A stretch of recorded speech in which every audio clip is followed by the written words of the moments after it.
कहानी शुरू होती है एक पहाड़ी गांव के सुनसान सरकारी स्कूल से, जिसे बंद हुए आज पूरे 25 साल हो चुके थे।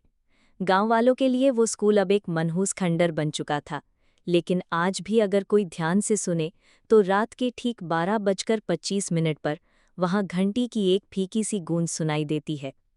लोग कहते हैं कि उस स्कूल में एक हादसा नहीं, एक पाप हुआ था। 1997 की गर्मियों की छुट्टी से ठीक पहले एक दिन स्कूल में बच्चों की छुट्टी नहीं हुई, घंटी नहीं बजी।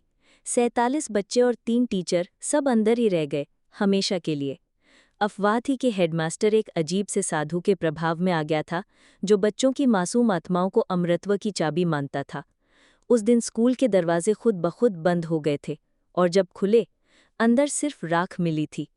लेकिन किसी ने कभी नहीं देखा कि किसकी। 25 साल बाद अरुण नाम का एक यूट्यूब जर्नलिस्ट उस केस को लेकर गांव पहुंचा। लोग उससे बचते थे, कोई कुछ नहीं बोलता था।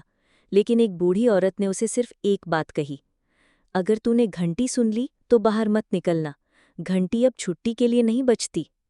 अरुण ने उसे मजाक समझा। उस रात वो स्कूल के अंदर गया, कैमरा सेट किया, रिकॉर्डिंग शुरू की, पुराने टाइम टेबल की धूल साफ की। उस पर लिखा था 12:25, छुट्टी। उसे अजीब सा एहसास हुआ, जैसे कोई उसे देख रहा हो। हवा चलना बंद हो गई थी, और तभी दीवार की दरार से एक धीमी हंसी सुनाई दी।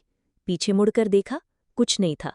फिर आई वो आवाज, एक फीकी खोई हुई सी घंटी की गूंज, टन टन टन। अरुण डर गया, भागना चाहा, लेकिन हर दरवाजा उसी क्लासरूम में खुल रहा था जहां पहले सिर्फ राख थी। अब वहां बेंचों पर बच्चों की परछाइयां बैठी थीं।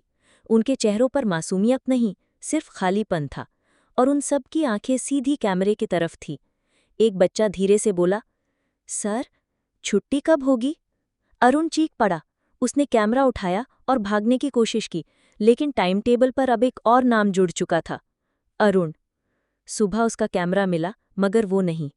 उसकी आखिरी रिकॉर्डिंग में सिर्फ एक फ्रेम, क्लासरूम की दीवार पर जलता हुआ टाइम टेबल, जिसमें अब कई नाम थे, रवि, माया, शबनम, टीचर रेखा, और अब अरुण। और आखिरी आवाज, अब तेरी बारी है।